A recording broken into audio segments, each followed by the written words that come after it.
Hi there, Andrea here, your friendly neighborhood surrogate. You're watching the waiting series for brand new surrogates and those who are just curious. We're going to cover 4 critical waiting periods that every surrogate must go through. This is video 1 of 4, so if you're in the right place, let's get started.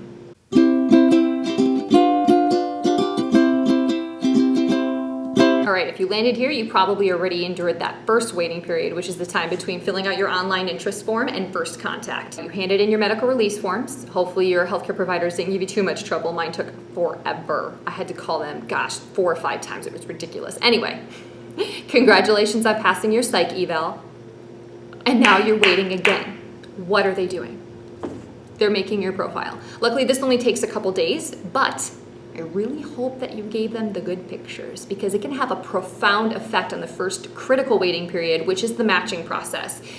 In your pictures on your profile, you really need to look both respectable and relatable because you are respectable and relatable, right? Because if you're not, then you probably should not have passed your psych eval. So you really want to pick pictures that represent you in the best way possible. Selfies are not the best.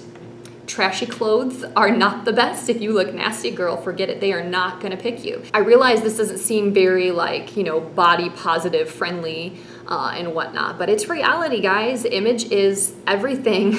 Another factor that can contribute to how long the matching process takes is what kind of parents you're open to.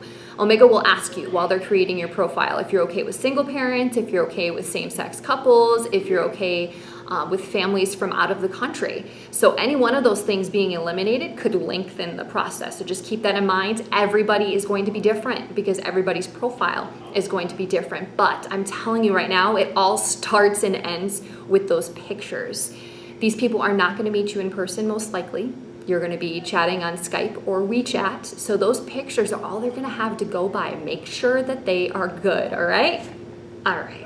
Once some potential IPs are interested because you put such excellent pictures on your profile, you'll start having match meetings on an app called WeChat.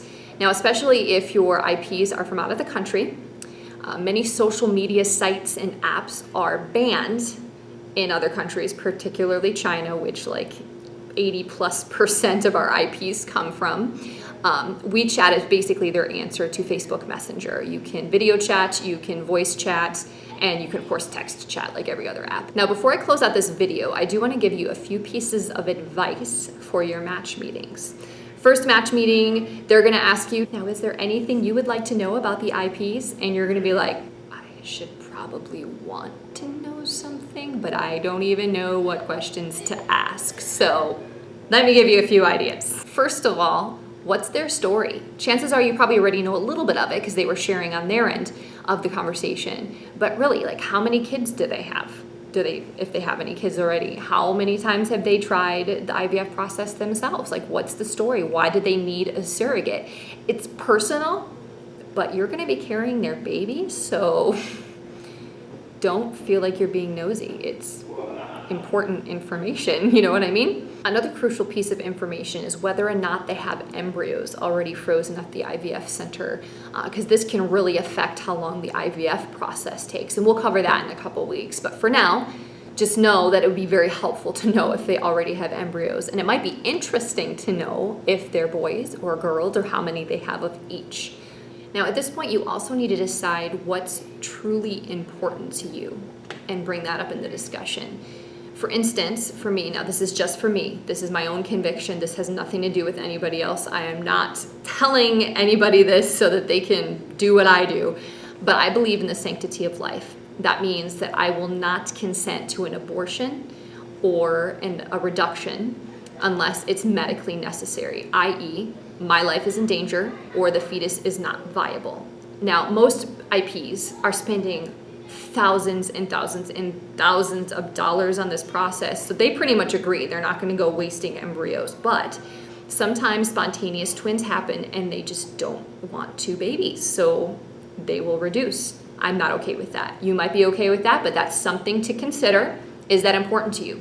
Bring it up. Another really strong conviction that I have personally, again, this is just me, is natural childbirth. It's a pillar for me. So I'll often mention that in match meetings just to see the reaction. If it makes the IPs nervous, then they are not the IPs for me, because there is no place for fear in the birth room. So if these things are important to you, or maybe there's other things that are important to you, they're things to consider. For instance, I don't color my hair or paint my nails or anything, but many IPs don't want their surrogates painting their nails or coloring their hair. And if that's a deal breaker for you, bring it up. Anything that's important to you, anything that would make you go, when you see it in the contract, bring those things up. So my advice to you is go ahead and start a list now. Jot all those things down. Keep paper next to you when you start your meeting, so you can write down questions as they come up as well. And just make sure you cover all of those things. All right, I hope this advice has been helpful. And if there's ever anything else that you would like me to cover, just send me a message or comment on the video and I'll address it. Thanks, guys. See you next week.